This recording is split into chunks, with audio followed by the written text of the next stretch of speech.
So for cyclists, Noel, what message would you give to cyclists, let's say cyclist users on the road today? Again, the most important thing is being visible to other road users.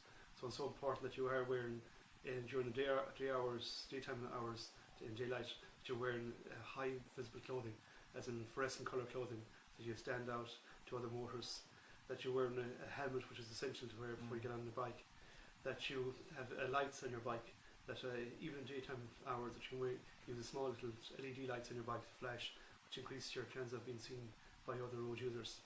And again, that you adhere to the rules of the road. It's so important that a mutual respect is built between the motorists and the cyclists. There can be nothing more frustrating for a motorist to see a cyclist just flaunting the rules of the road by jumping lights or being dangerous moves by cycling footpaths where they're not shared footpaths, where some footpaths you're permitted to cycle, but other footpaths are not.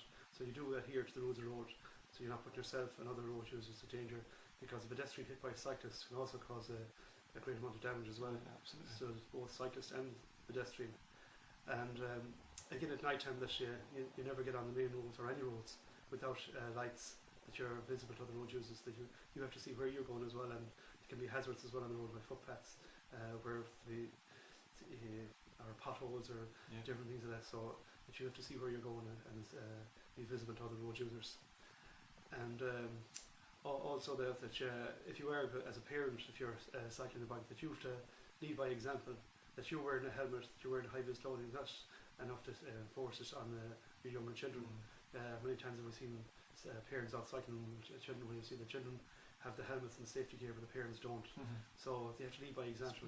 So, because otherwise you're instilling in the young children that once they become an adult, they don't have to wear high-vis clothing or they don't have to wear a safety helmet. So it's very important that we instill this message, and also in cycling groups as well. A lot of young children out there really want to become a member of a cycling club or look up to cycling clubs. So I think it's a very bad example to see fully kitted cycling member of a cycling club out cycling without a helmet, because they're seen as the idol by young children, and if they're not doing it, the children won't do it. Yeah, I suppose it's very true. Yeah, it is something you don't think of. I suppose from my own point of view, I suppose it's something you have to think about as well. Is where you're cycling.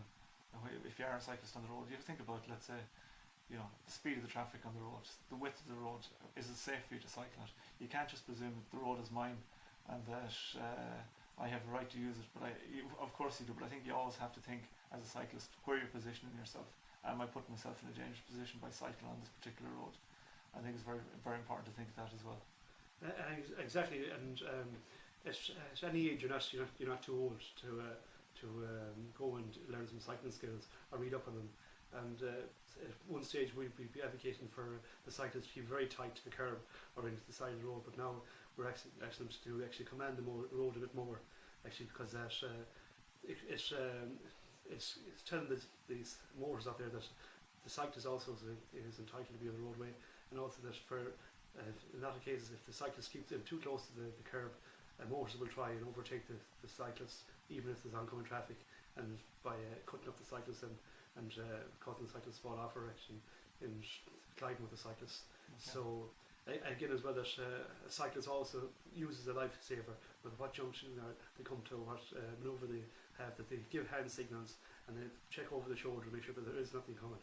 And never cycle using an iPod or a mobile phone plugged in for music, because you're away in a world of your own, and you're not conscious of what's around you, and you have your ears or your hearing as another aid out there, as a safety device on the bike, and if you're cutting it off by putting loud music into it, you're not aware of what's going on around you. Your ears are your eyes behind you, aren't they? Exactly, yeah. So it's so important that you don't use iPods or any other device like that when you're out cycling.